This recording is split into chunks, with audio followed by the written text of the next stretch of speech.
مفتی عبدالرحیم صاحب محتمم جامعۃ الرشید کراچی کے حوالے سے ایک بہت زیادہ خبر وائرل ہو رہی ہے، اور یہ گردش کر رہی ہے 2 دن سے، اور یہ واٹس ایپ پر بہت زیادہ چل رہی ہے۔ دوست احباب اس کے حوالے سے پوچھ رہے ہیں آیا کہ یہ خبر درست ہے یا غلط ہے۔ خراسان ایک میڈیا ہے، اس کا پیج ہے فیس بک کا، اس کے اوپر یہ خبر نشر کی گئی ہے۔ آپ یہ سکرین کے اوپر خبر دیکھ سکتی ہیں، پوسٹ دیکھ سکتی ہیں کہ مفتی عبدالرحیم صاحب کو کیا کہا گیا ہے، اور مجھے لگتا ہے آپ یہ ساری چیزیں پڑھ بھی چکے ہوں گے، وہ تحریریں بھی پڑھ چکے ہوں گے۔ چند ایک میں آپ کے سامنے یہ رکھنا چاہتا ہوں کہ مفتی عبدالرحیم صاحب کے بعض قریبی افراد کا کہنا ہے کہ وہ نہ نماز پڑھتے ہیں، نہ روزہ رکھتے ہیں، نہ ہی دیگر فرض عبادات ادا کرتے ہیں۔ ان کا یہ بھی دعویٰ ہے کہ وہ مدرسے میں تدریس بھی نہیں کرتے اور صرف نام کی حد تک وابستہ ہیں۔ دیکھیں اس طرح کی خبریں اور بھی بہت زیادہ ہیں جس کی ہمیں معلومات نہیں ہے، نہ ہی ہم اس حوالے سے زیادہ معلومات رکھتے ہیں، نہ یا کہ وہ خبریں درست ہیں یا غلط ہیں، اللہ جانے۔ باقی رہی یہ بات کہ وہ نہ نماز پڑھتے ہیں، نہ روزہ رکھتے ہیں، نہ ہی باقی فرض عبادات ادا کرتے ہیں۔ اس حوالے سے میں آپ لوگوں کو مفتی عبدالرحیم صاحب کا چھوٹا سا تعارف کروانا چاہتا ہوں۔ دیکھیں مجھے بھی لاکھ اختلافات ہو سکتی ہیں، لیکن اس طرح کی ایک بڑے محتم کے بارے میں، ایک بڑے مفتی کے بارے میں، ایک بڑے بزرگ عالم دین کے بارے میں اس طرح کی باتیں کرنا تو مجھے تو ایک عجیب سا لگا ہے۔ تو اس حوالے سے میں مجبور ہوا کہ آپ لوگوں کو اس کا تھوڑا سا تعارف بتایا جائے کہ مفتی عبدالرحیم صاحب ہیں کیا چیز، مفتی عبدالرحیم صاحب کا تعلق کن لوگوں سے ہے۔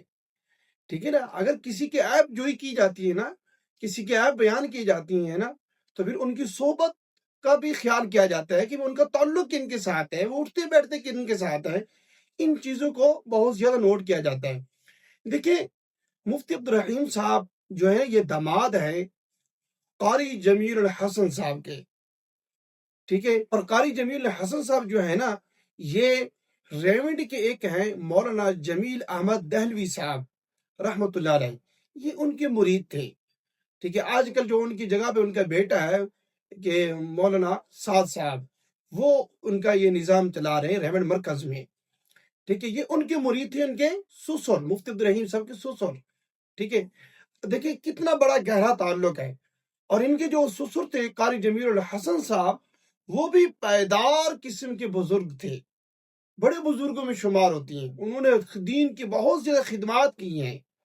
ٹھیک ہے، اور خود مفتی عبدالرحیم صاحب جو ہے نا یہ صوفی سرور صاحب کے خلیفہ ہیں، جامعہ اشرفیہ والے، اور جن کے جو خلیفہ ہیں نا مفتی حسن صاحب اور مفتی عبدالرحیم صاحب بھی انہی کے خلیفہ ہیں۔ اور ہمارے جو بزرگ ہیں اس بات سے بخوب واقف ہیں کہ صوفی سرور صاحب کن کو خلافت دیتی ہیں، ہر ایرے غیرے کو خلافت نہیں ملتی، ان سے تو خلافت لینا تو بہت ہی پیچیدہ معاملہ ہے، وہ اتنی جلدی آسانی کے ساتھ خلافت نہیں دیتے۔ صوفی سرور صاحب جامعہ اشرفیہ والے، تو جن کے ساتھ اتنا گہرا تعلق ہو، وہ اس طرح کی یہ کیسا ہو سکتا ہے کہ وہ نماز بھی نہیں پڑھتے، وہ روزہ بھی نہیں رکھتے، اور باقی فرض عبادات کو بھی چھوڑ دیتی ہیں، اور ہیں بھی اتنے بڑے بہت بڑے مدرسے کے محتمم۔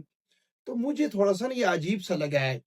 باقی رہی یہ بات آیا کہ یہ باتیں درست ہیں یا غلط ہیں، کہ اللہ تعالیٰ بہتر جانتی ہیں، لیکن میری جو معلومات تھیں میں نے آپ لوگوں کو یہ بتائی ہیں کہ بھئی ان کا تعلق کن لوگوں کے ساتھ ہے، ان کی وابستگی کن لوگوں کے ساتھ ہے، کن بزرگان دین کے ساتھ ہے۔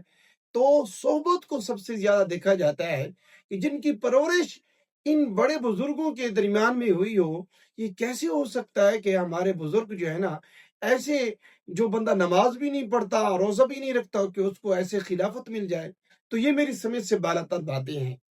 باقی رہی یہ بات کہ آیا کہ وہ یہ ایسے ہیں کہ نہیں ہیں، وہ اللہ بہتر جانتے ہیں۔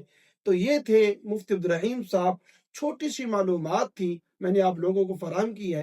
تو ویڈیو اچھی لگے تو اس کو لائک ضرور کریں، اور ہمارے چینل کو لازمی سبسکرائب کریں۔ شکریہ، جزاک اللہ خیرہ۔